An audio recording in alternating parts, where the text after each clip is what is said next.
Hey, welcome back. Throughout this lesson, you've seen that users have the ability to enroll their own mobile devices into Exchange Server. But Microsoft also gives users some controls that they can use to manage their own mobile devices once those devices have been enrolled. So in this video, I want to give you a taste of some of the features that are available. So if you think back to the very first video in this lesson, you'll recall that I logged in as user 10 using an iPhone. So here I am logging into Outlook on the web as user 10. I'll go ahead and sign in. And here we are, and it looks like user 10 doesn't have any mail right now, but that's okay. We can still do what we need to do.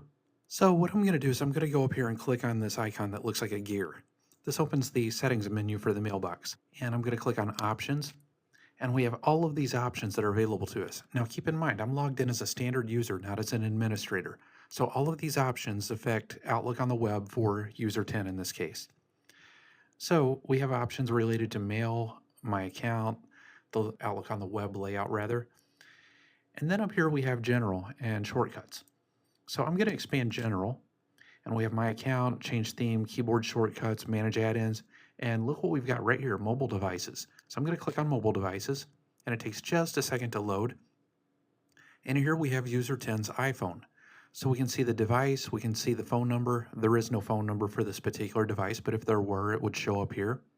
We can see the last sync time for the device, and we can see this device status. So everything appears to be good with this device. It appears to be a healthy device. But notice up here that we've got some controls that we can use for managing this particular device.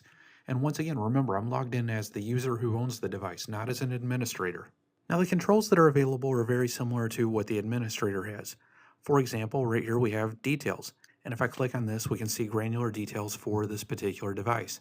If I had multiple devices for the user, then I would simply select the device that I want to look at the details for and then click the details icon. But here we can see the first sync, the last successful sync, the folders that are synced, device name, device model, device type, device ID, device operating system. So we've got all of this wonderful information that we can get. So let me go ahead and close this out, and let's take a look at what else we've got. We've got a remove button if I wanted to disassociate this phone with this mailbox. Then we've got wipe device.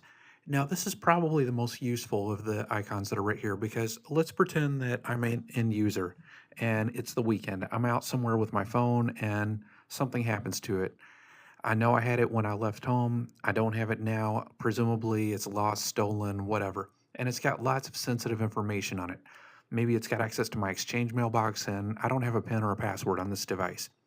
Well, being that it's the weekend, calling the administrator and asking them to do a remote wipe may not be an option, depending on the company that you work for. The administrator could be out for the weekend too. But we don't have to depend on an administrator because I can just log into OWA as myself, pull up the device and click this, and that's going to do a remote wipe of the device.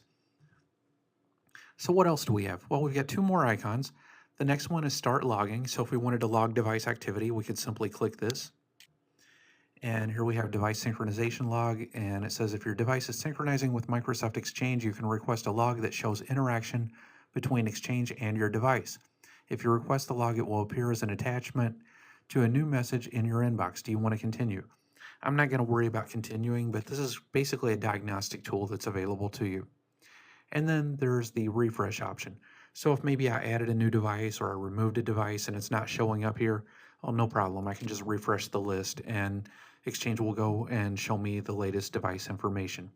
So those are the controls that are available to an end user using the Outlook on the web in Exchange Server 2016.